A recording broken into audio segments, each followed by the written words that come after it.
Hello everybody, it's Muzzy here and welcome to another episode of Indie Watch.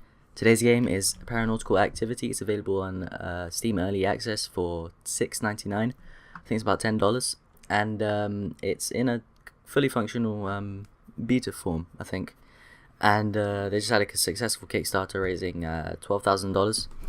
And that just means there's going to be more content like bosses, items, weapons, and stuff like that. So what is it?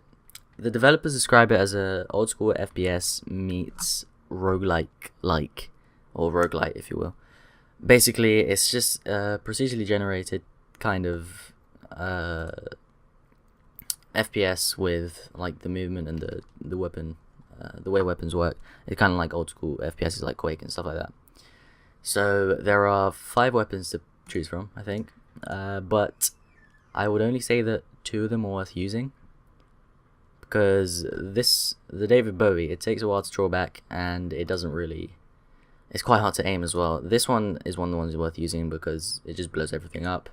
This is alright, but it doesn't, there doesn't seem to be a point in using it, because that's just worthless because you can't get close enough to the enemies. And this one is my favourite because you get so much health, and it's like 4-shot kill and the big monsters, so it's not, I don't see any point to use the Gorton or the Gilead or the David Bowie because they're quite underpowered. So I think I'll use this and jump into a match. So you start off here on level 1, and there are different directions you can go in. So each time the directions are different, I think, and the rooms, they're generated from a set. Oh crap, shouldn't have gone to the boss. So the rooms are generated from a set, I think there's a set of rooms that it will pick from. And so there are different types of rooms on each floor.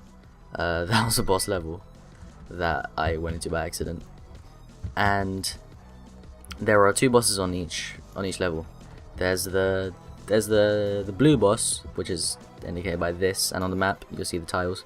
There's the blue boss, and there's the red boss, which is the one that gets you to the next level, and the objective is to get to the highest level. I think I haven't actually completed the game yet because it's quite hard when it gets to the high levels.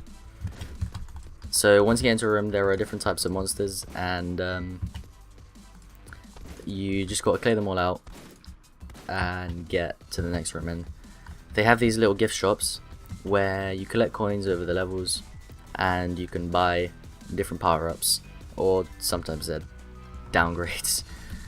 So here, this one makes me jump high, and I'll go into a boss fight now.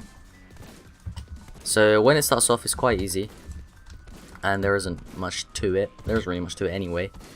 I think the strongest point of the game is the movement, because you've got complete freedom. You can go pretty much anywhere you want, and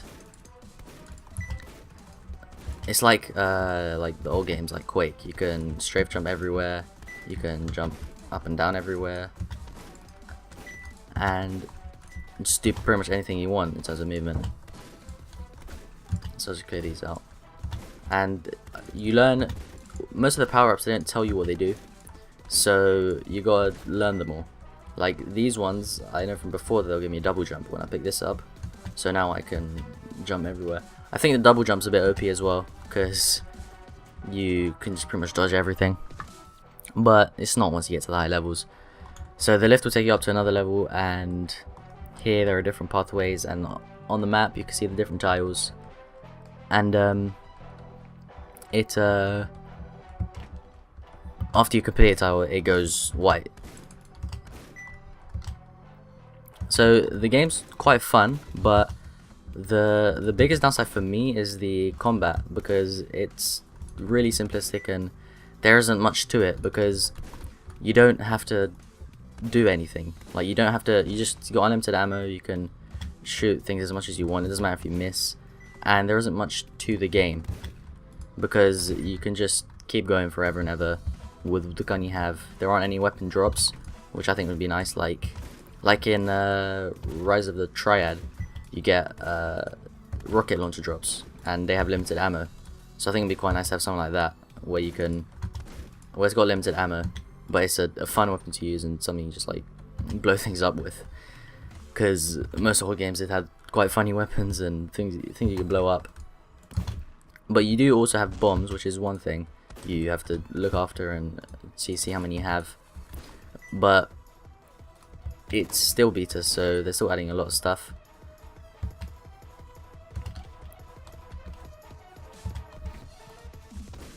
And each enemy is projectile based, apart from a couple bosses that I've fought, and the ninjas, which can hit you with their swords as well.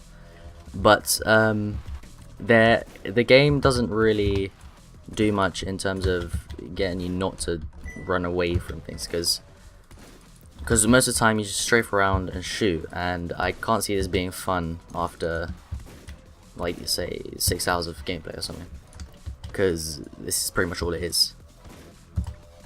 But you do get more enemies and different enemies when you get to different parts, and you get quite interesting upgrades. Longer mercy, I have no clue what that does. It should be useful though. Once you kill enemies, they drop different things, like they can drop health, they can drop armor. They don't always drop coins, they sometimes drop coins. And you can buy stuff in a gift shop with the coins.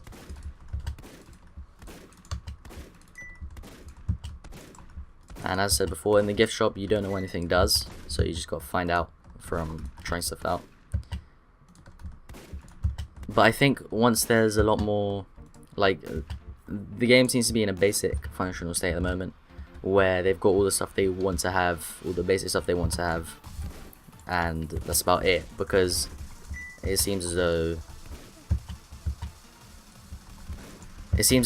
there could be a lot more to it. Like, it's a great concept. I think it's a great concept, and it's already quite fun, but I can see this becoming really, really boring quite quickly, because it's just this for forever and ever. So the dev has been tweeting about co-op, which seems like it'll be quite nice, because it'll be fun to play with somebody else in here. But the problem with that could be balancing, but they'll probably sort that out. So, and on the Kickstarter they did raise enough for Oculus Rift support, so that'll be quite interesting, because it'll make it quite sick playing this with Oculus Rift. So yeah, I think that's all I had to say about this. If you enjoyed it, make sure to check out the game in the description. There'll be a link to the dev's Twitter, website, and everything I can link to. And yeah, so this game's got quite a good concept. So I think they can add a lot to it, but it seems as though it's going to be something good. It's only £7, so can't really go wrong with it. I think I've played it enough for it to be worth my £7. You might remember from that whole Adult Swim thing where they weren't allowed on Steam because they didn't want people to see getting a publisher as a way past Greenlight. So I'm not sure what that was all about, but hopefully they went past that and finally got on Steam. Yeah, that's it. So thanks for watching. See you next time.